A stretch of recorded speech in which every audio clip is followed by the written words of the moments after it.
Three black Columbus police officers talked with the Dispatch this week about their feelings being on the front line of the police brutality protests in downtown Columbus. One of them was Officer Phillip Jackson, who has patrolled his boyhood neighborhood of Linden for 14 years. He took a particular verbal barrage from one woman on the first night of the protests.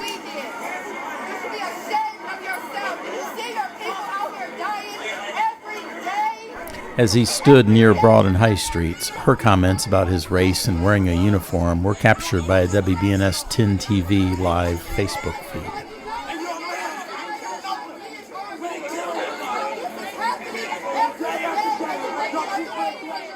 You know, because I was a black officer, it became a focal point and a target. Not knowing me, not knowing, who I am, what I've been through, what I've done in my community and still continue to do. I was approached, I was called, everything from derogatory you could think of, cuss words to, to just anything that was against being black. And so this went on for hours. And then you would find that there would be other the black people, and they would go and get more to come over. Look at him, he's a sellout. He's this, I was called everything from a coon to a token to a sellout to a Uncle Tom, a Sambo, MF. How many people were gonna knock me out, beat me up? I was told when this jumps off and gets going, I'm coming after you first. It went on for hours and hours, and then I had my sergeant come up, colleagues come up and say, "Hey, are you okay?" wanting to tap me out. And I was like, "Nah, I'm okay," because the reason why is because I know we got to have more people coming.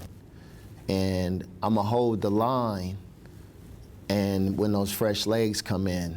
Because the people asking me if I'm okay, their legs aren't fresh either. And so I'm standing there, and then I also had white people come up and tell me about my blackness, who I was, who I should be, don't I know where I come from. The irony to it all is, out of those 400 people, there was only 3 people in the crowd that I even knew. And I think I've impacted over 2,000 or more lives in my time, or more. And when I stood there, I could feel the tension. I could feel the pressure. It was in my face, and it wasn't backing off. And it just got larger and larger. And as I was standing there, I was thinking, and I thought about when they were yelling, Black Lives Matter, and they were yelling, justice, no peace. And I was sitting there, racist police, and everything was about F the cops and what they want to do. They want to kill us. They want to see our blood in the street. I thought about a lot, and I thought about my brother. I thought about my father, who was in Vietnam, came back an addict. I thought about growing up in Linden.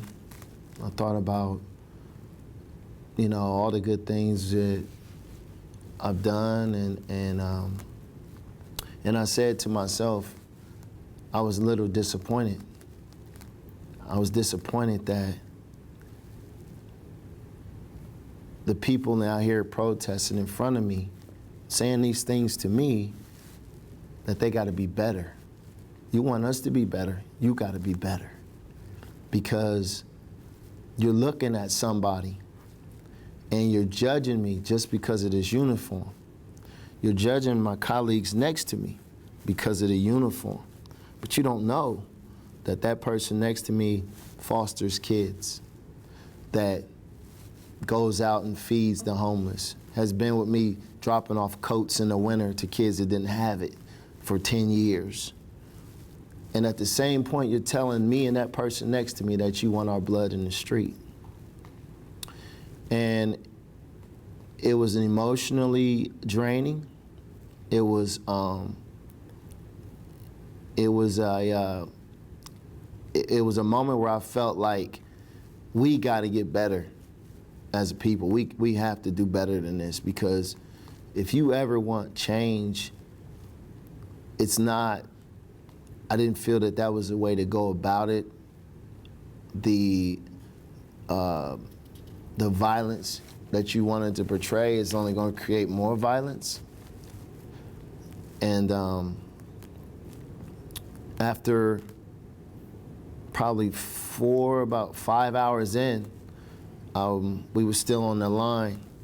And then as the crowd grew, became more, the instigators showed up. The instigators, began to, the first time I looked over my shoulder, I heard something fly and hit the lieutenant's cruiser. It was a rock hit the windshield of the lieutenant's cruiser. He said, "Whoa, they throwing rocks." So that's when, after that moment, I put my shield down.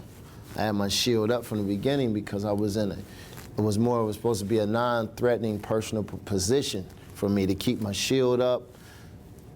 I'm looking you in your eyes, you looking me in the eyes. I wasn't saying anything. I didn't say a word. And I took the ridicule, the abuse, but then here comes the rock. Rock hits the cruiser, put my shield down. People on the front line are starting to get agitated by the rocks. Another 20 minutes, here comes a frozen water bottle thrown by three males in the crowd. We didn't make any aggressive move to even get them, even when we saw them do it. We were told to hold the line, we held the line. After that, here comes rocks hitting us. Somebody threw a scooter, landed on somebody's shoulder. And it just became it went from a protest to just a riot. And before I knew it, it was 11 o'clock and things started getting smashed. There was things on fire. And our response to it was to hold the line. They went to break in the State House. There was a couple troopers inside that needed help. And we had a group of officers that went to their assistance. But during the course of that, they went to the Howell Theater and bust those windows and set the ticket booth curtain on fire, which sent another group one way. So now we're separating. At this point, we probably have 60 or 50 officers, and they're probably up around 450 people. And one thing that police know is you all ever break the line, you always stay together. And when that happened, everything exploded. And our response to their aggression was very minimal. And I don't know where it came from, but I know we stood there until we were told to act. And around about 2 o'clock, 2:30 in the morning, it finally stopped. From 7 to 2:30 a.m., downtown exploded. That's what my night was like on the 28th.